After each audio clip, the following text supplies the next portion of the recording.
मानव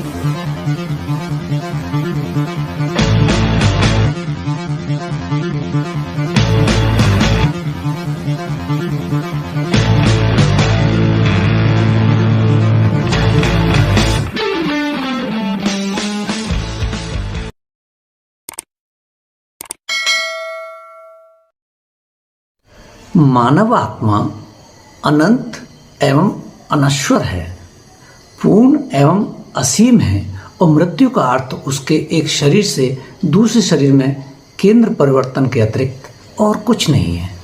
हमारे वर्तमान का निर्धारण हमारे अतीत के कर्मों से होता है और भविष्य का निर्धारण हमारे वर्तमान कर्मों से होगा। आत्मा जन्म दर जन्म और मृत्यु दर मृत्यु उदित व विलीन होती रहेगी। इसलिए हे युवाओं, खड़े हो जाओ और अपने मन से इस भ्रम को निकाल कर बाहर फेंको कि तुम भेड़ें हो। तुम एक अनश्वर और स्वतंत्र आत्मा हो, भेड़ें नहीं। तुम भाग्यवान और अनंत हो। तुम पदार्थ या शरीर नहीं हो। पदार्थ तुम्हारा सेवक है, तुम पदार्थ के नहीं। कभी यह मत सोचो कि आत्मा के लिए कुछ भी असंभव है। ऐसा सोचना सबसे बड़ा विधर्म होगा। इस संसार में अगर कोई पाप है तो वह है यह कहना कि तुम निर्बल हो। हम वह हैं जो हमारी सोच ने बनाया है। इसलिए इस बात का ध्यान रखो कि तुम क्या सोचते हो। शब्द गौण है, शब्द गौण है। जबकि विचार रहते हैं वे दूर तक यात्रा करते हैं। जब तक तुम खुद पर विश्वास नहीं करोगे तब तक उस सर्वशक्तिमान परमात्मा ईश्वर पर विश्वास नहीं कर सकते।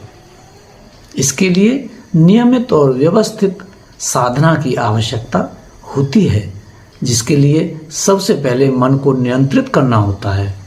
यह एक दिन का काम नहीं है, इसे अपने दैनिक जीवन का अंग बनाना पड़ेगा। जब मन नियंत्रित हो जाता है तो ऐसा महसूस होता है जैसे परमात्मा की प्राप्ति हो गई है। यह मानव शरीर एक औजार है जिसका उपयोग उस परमत्व को प्राप्त करने में लगाना चाहिए और इसके लिए अपनी मांसपेशियों को अधिक मजबूत बनाना पड़ेगा। अपने मन और शरीर को मजबूत बनाने के लिए जीवन के भवसागर को पार करने में सफलता मिलेगी।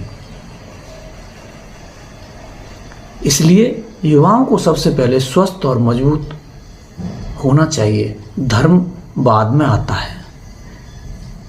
नौजवान साथियों, तुम गीता पढ़ने के बजाय फुटबॉल खेलकर स्वर्ग के ज्यादा करीब पहुंच सकते हो।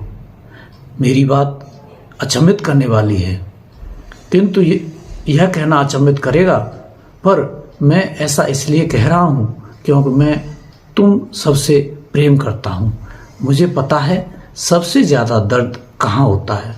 अपने इस शरीर को मजबूत बनाकर ही गीता को बेहतर ढंग से समझा जा सकता है। यह विश्व एक व्यायामशाला है जहां हम सभी को खुद मजबूत बनाने के लिए आते हैं। मजबूत होकर ही भगवान श्री कृष्ण की प्रतिभा और पराक्रम को अच्छे से समझा जा सकता है। उपनिषदों को समझने के लिए शरीर का पैरों पर मजबूती से खड़ा होना बेहद जरूरी है। वास्तव में तभी हम इस जीवन को साकार करने की दिशा में सही कदम बढ़ा पाएंगे। तभी हम अपने कर्मों को साकार रूप दे पाएंगे और जीवन लक्ष्य की प्राप्ति कर पाएंगे।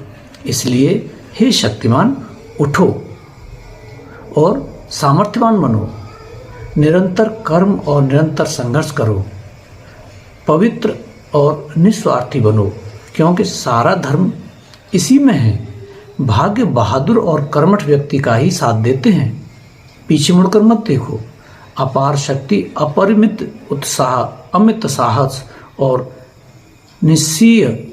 निस्सीम धैर्य से ही महत् कार्य संपन्न किए जा सकते हैं।